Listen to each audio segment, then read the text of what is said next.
You approach the entrance. You exit the dark and dank narrow passageway and emerge onto a worked stone floor. Looking about you, you see that you have entered a large square chamber hewn completely from stone. You notice 2 stone doors, one to your side and the other in front of you. This is your last chance to rest. Once you cross the threshold, you're just going to be in the thick of it, and if you need to rest, rest now. I mean it. Reflect before entering the dungeon. You arrive at entrance chamber. Nothing else enters. An inspection of the doors reveals that they are absolutely featureless, devoid of any markings, symbols, or even any sign of use. You may open either of the doors by simply placing your hand on it, and pushing the door gently glides inward and remains open. Once you cross the threshold, the door slams shut. You'll only be going forward now, there is no turning back. As you push the door, the edge disappears into a blackness that lies just beyond. You allow the door to open completely and watch as more and more of it swallowed up in the barrier until only its hinges are visible. Peering cautiously into the darkness for signs of movement, you see nothing. Even your ears can only detect the breathing of your fellow adventurers. Or you're just by yourself, completely alone in isolation, going through this large, mad dungeon. The dark space reveals nothing but lies beyond.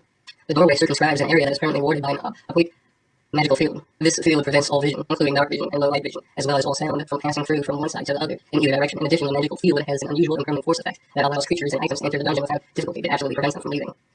As you enter into this room, the markings and general decor show that you are most clearly inside an orc stronghold.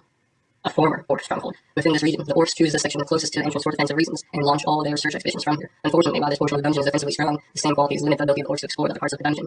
As the conflict with the reptilians escalated, the orcs leader, an orc barbarian named Orthar, decided that it was time to force a decision. Marshalling the orcs, he led them in an all-or-nothing assault on the reptilians throughout the dungeon. As a result, this section has been abandoned by the orcs since that time. Although they plan to return here and establish a garrison to guard the entrance once they were victorious, this has not come to pass. While the unexpected release of the extra-primal beast and subsequent dissemination and fragmentation of not only the orc, but also reptilian forces, the section is wide open to any human survivors that can make it this far. It looks like all the orcs might already be dead. Lucky you. I thought you were about to have to fight your entire orc stronghold. Your torchlight gleams feebly in this complete gloom, lighting up a small region of what appears to be a large room. 2 iron doors, one straight ahead of you and the other to its side, are the only things that break up the unending mass of work stone. The chill and dank air clings to your body, and you are not only one feeling at the judging by the cough coming out of the darkness. You hear a cough. 3 orc warriors, looks like they're not all dead. They sit huddled together in the northeast corner of the room, one of them trying to stifle another's cough. They are a sorry remnants of the orc forces that followed Longtail into the dungeon. They look extremely haggard with deep bags over their scar-marked faces and ashen paleness, warning of their weakened state.